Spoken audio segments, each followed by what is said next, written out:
Bonjour à tous, Jérôme Blais, professionnel affilié au club de golf Victoriaville. Aujourd'hui, je vous parle de la mesure de la vitesse des verres. Vous avez tous entendu parler des verres à 8, à 9, à 10, à 11, à 12, 12 qui est très rapide.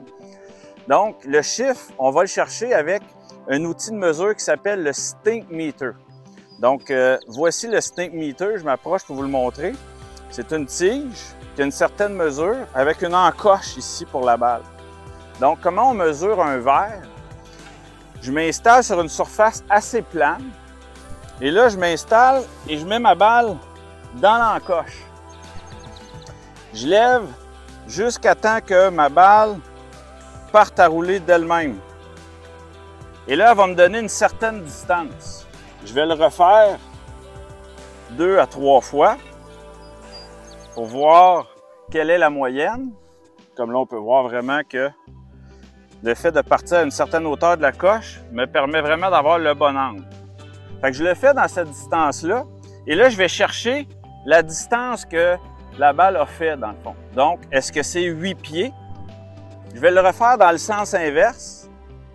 Et si dans l'autre sens, ça me donne 9 pieds, donc la mesure de la vitesse de mon verre, je fais la moyenne des deux, va être à 8,5 dans le fond. Donc, un verre autour de 8 commence à avoir une vitesse qui est respectable.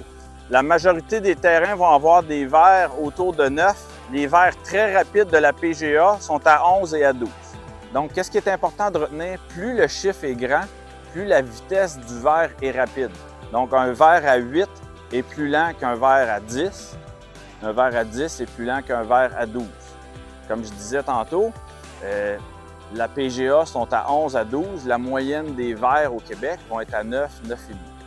Donc, avec ce petit outil, le Stinkmeter, ça nous permet d'évaluer la vitesse des verres, de la communiquer aux golfeurs pour que ces derniers aient une meilleure idée de comment ajuster la force de leur courroulé en cours de journée. Bon golf!